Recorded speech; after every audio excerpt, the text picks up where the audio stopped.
Hey Virgo, this is your horoscope for 2019. Thank you for joining me. It's a pleasure to be with you. Now, the year starts with eclipse season. And eclipses are when either the sun or the moon are interrupted. And the effect of those eclipses last for 6 months. So the first eclipse is a solar eclipse in Capricorn. And that happens in your 5th house of romance and romantic relationships in Capricorn.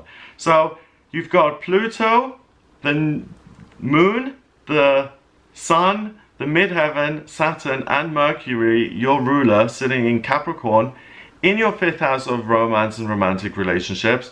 So the first 6 months you're going to feel very drawn towards working at a romantic relationship. What opposes that is the North Node at 27 degrees in Cancer, and what you ought to rather be doing is taking care of yourself and working on your relationship with yourself and loving yourself, because that's when someone will come to you. Don't work at finding a relationship. You're really in the mode of, because Neptune is in your 7th as well, you're like, I need to manifest the right partner. It's down to me to make this happen.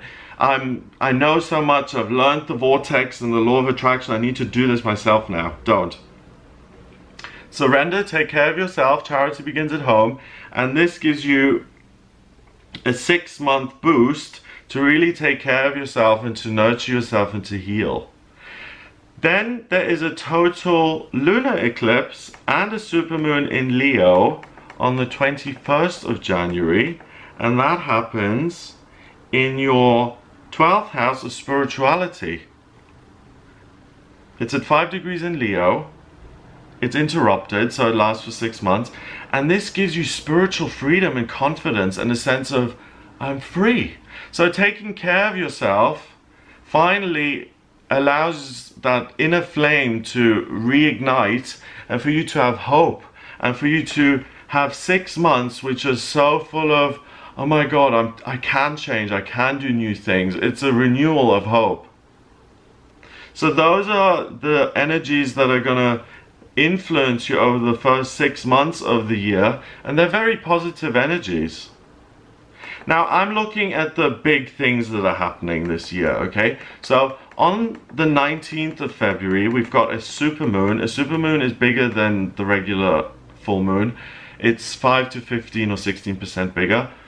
This happens on the 19th of February and it's in Virgo, in your 1st house of self, okay? So the 19th of Feb is an important date for you, Virgo, because this is when you truly understand something about yourself that will eliminate the blocks that have been there when it comes to relationships. If you're single, you'll understand something that will change your vibration and that you need to let go if you haven't been successful in that area. If you're in a relationship already, you will get a super clear insight, and if it's a good relationship, you'll be so grateful for that relationship and will want to just love your partner and be there for them. If you're not interested in relationship, it's a great time to download spiritual information and to get creative. So whichever way you swing it, this is a supermoon for you, is just brilliant. Now on the 6th of March, Uranus, the planet of rebellion and eccentricity, goes direct and it goes into Taurus in your 9th house. Now Uranus is in Taurus at the moment in 2018. It retrogrades at the end of 2018 and it moves back into Aries. Goes direct in March here on the 6th and it goes back into Taurus, and it continues now to bring financial and kind of technological changes, but it's also in your 9th house next to Mars at 13 degrees in Taurus. So you may find a desire from March onwards to really travel and to explore different things, to learn different things, but also to travel on a physical level, to go visit Hong Kong and the Great Wall if you've never seen them, that kind of thing. You'll feel really inspired to do things for yourself. It's really nice. You're finally off your own case. You get that charity begins at home and you're nice to yourself. Good stuff, Virgo. I'm proud of you. April is a lot quieter. It's much more about the relationship you have with yourself and taking charge when it comes to work. May is about really taking charge and saying, this is what I want to do. So all the Virgos who want to go self-employed, April and May is your best time to do it. In June, we have Jupiter, the lucky planet, squaring Neptune, the planet of dreams and imagination. And that happens 3 times this year. It happens in January, in June, and in December. So for you, Virgo, Jupiter is in your 4th house at 20 degrees in Sag. So family-wise, you're not going to have any problems this year. That's great, okay? It squares Neptune, which is the imagination planet, and that's in your 7th house of romance. So January, June, and December, you're going to really feel like that you want to manifest the right partner, and you work on that with friends and things like that. I really don't recommend working on finding a man or a woman or a relationship this year, Virgo. I really recommend that you work on your personal development, on making genuine friendships, on manifesting relationships which are good and healthy. Focus on those kind of relationships before you look at romantic relationships, okay? Because I see the right person coming to you once you've done that work. Now in July, we've got the 2nd eclipse season happening. So the energies that are going to now affect you from July until the end of the year. So on the 2nd of July, we have a total solar eclipse in Cancer. That's in your 11th house. Again, beautiful, because it pulls in Cancer energy, and it means that you nurture your hopes and dreams. You nurture the people around you. You nurture yourself. It's a very caring, spiritual kind of time for you. On the 16th, there is another partial lunar eclipse, so that's also going to last 6 months, and that happens in your 5th house in Saturn and Pluto. Okay, so at the end of the year, from July to December, first half of the year you take care of yourself and you're really focused on healing from whatever it may be, and really doing things that you enjoy. From July onwards, you're going to find that you've been working on yourself, and that your romantic life now changes, and that you find more security and stability in it. So for a lot of Virgos who are single, I really see you finding long-term permanent relationships from July onwards through until December. So congrats. But don't do it, like I said, by chasing people. Let them come to you and do the inner work. Much more important. August is kind of quiet for you, except that you've got Mercury, the transiting midheaven, the Sun, Venus, and Mars in Leo in your 12th house. So spiritually, you're going to feel most on fire. You're going to feel most connected in August. You're a summer sign anyway. It's your birthday in September. So you have Mars and the midheaven in your 1st house of self now in September. So August and September this year, really fun. And you really get to play and enjoy yourself. Now, September is another one of those Jupiter-Neptune squares. Okay, so we've got another one in September. This time, we've got Jupiter and Neptune still in the Jupiter's in the 4th house now, and Neptune's in the 7th. So it's about manifesting relationships again. So you really need to avoid daydreaming this year and manifesting and all of that stuff and focusing on other people. You really need to mind your own business in a sense, and not overanalyze yourself, but look at how you can take care of yourself, how you can have a good time, not to expect anything from anyone else. And that's what's going to make the partner then appear, because you put yourself first and you respect yourself. And that's going to bring in, if you're single, it's going to bring in a partner who also respects you. If you're in a relationship, it's about you seeing that relationship and being really discerning about it. And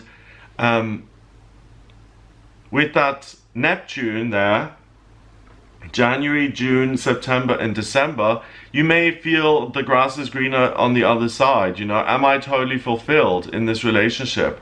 You're going to get a lot of chances to check. So don't be too quick to leave a relationship. Really make sure you've tried everything to get it to work, because it's so easy to say, oh, this isn't working for me, I'm leaving and I'm going to go try someone else. Working on a relationship is harder, but it's often much more worthwhile because you build a real bond with someone. Okay, so those energies last for 6 months because they're solar and lunar eclipses, and they're interrupted. Okay, so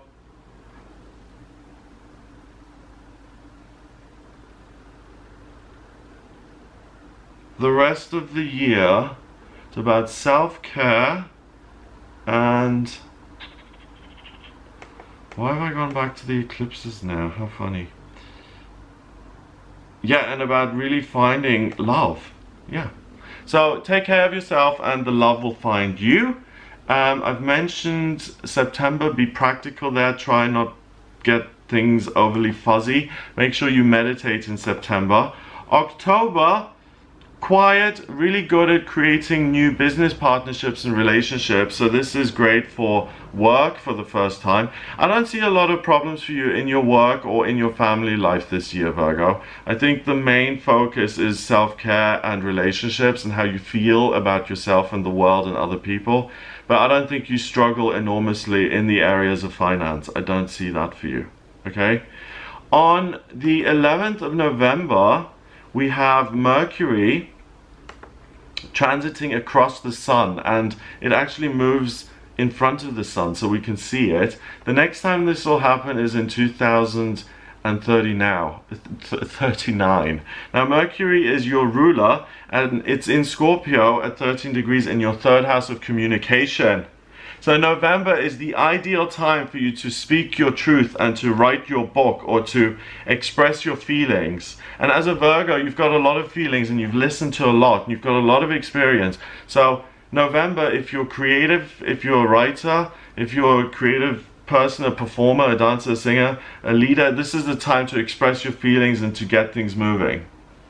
Finally, in December, we've got Jupiter squaring Neptune again, but Jupiter is now in the 5th house, Neptune's still in the 7th. We've got Saturn, Pluto and Venus in the 5th. So I really feel that by December you will have found, if you were single, you will have found a partner. You'll be working at making that relationship work at the end of the year, and everything's really about the home and love at the end of the year. So very personal year for you, and not a lot of real world problems like money and all of that. I really think you're in the clear. I think you finally get to tidy up some of the inner stuff that you need to heal. If you're totally uninterested in relationships, then this is the year to connect with a higher power and to become really creative and expressive, because you've got a lot to express and you've got a lot to give. So that's what I get for you in 2019. It looks like a great year for you. You certainly develop, and there aren't major clouds on the horizon, there aren't any crises, and you're given a gift. So congrats.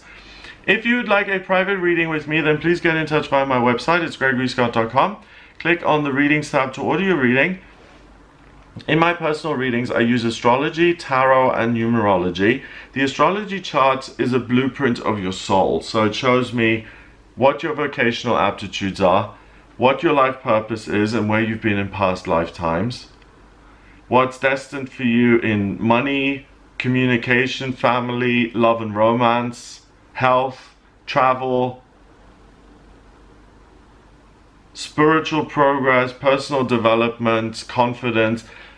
I can also answer any questions you may have and look at whether you're compatible with another person. So if you are interested, then please order the reading on the website, gregoryscott.com. Click on readings to order. Please also remember to subscribe to this YouTube channel if you've enjoyed this video. I also make daily tarot readings. I make monthly horoscopes for each sign of the zodiac. And I make weekly horoscopes for all signs of the zodiac. So check some of those videos out. Please subscribe if you like what I do. Have a wonderful year, and I'll speak to you soon.